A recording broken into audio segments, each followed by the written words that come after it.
Évangile de Jésus-Christ selon saint Jean.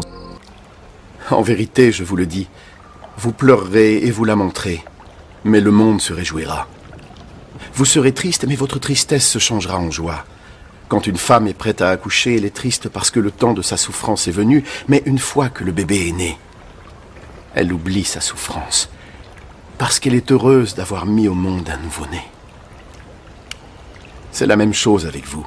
Aujourd'hui, vous êtes tristesse, mais un jour je vous reverrai, et vos cœurs se rempliront de joie, une telle joie que personne ne pourra vous l'enlever.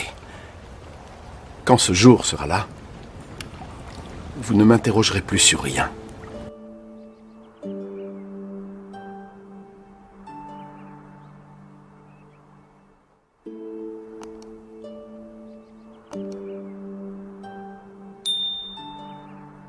Votre joie, personne ne vous l'enlèvera.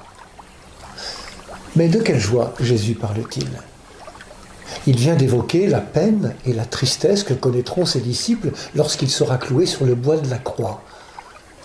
Tristesse de ne plus être avec le Maître. Tristesse d'être séparés de celui qui les a appelés, conduits, enseignés, formés à la mission.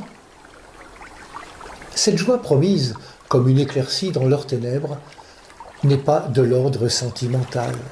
Cette joie viendra d'une rencontre. « Je vous reverrai », leur dit Jésus.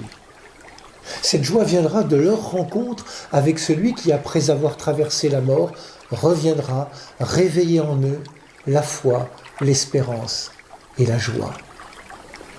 Cette joie, c'est celle que nous connaissons quand nous nous savons aimer de Dieu. Quand nous savons qu'il est à nos côtés, qu'il est tout proche. Quand on est dans la souffrance et la tristesse, on peut vite se laisser submerger. Nous nous posons beaucoup de questions. Jésus nous dit que la joie vient de sa présence à nos côtés, que cette joie vient d'une naissance.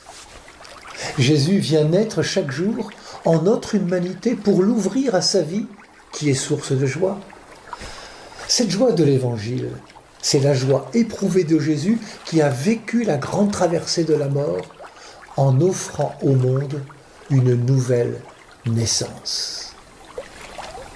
Et cette joie qui nous lie au Christ relevé d'entre les morts, personne ne pourra nous l'enlever. Personne ne pourra la ravir parce que cette joie sera inscrite dans le cœur de celles et ceux qui l'accueillent dans la foi et la confiance.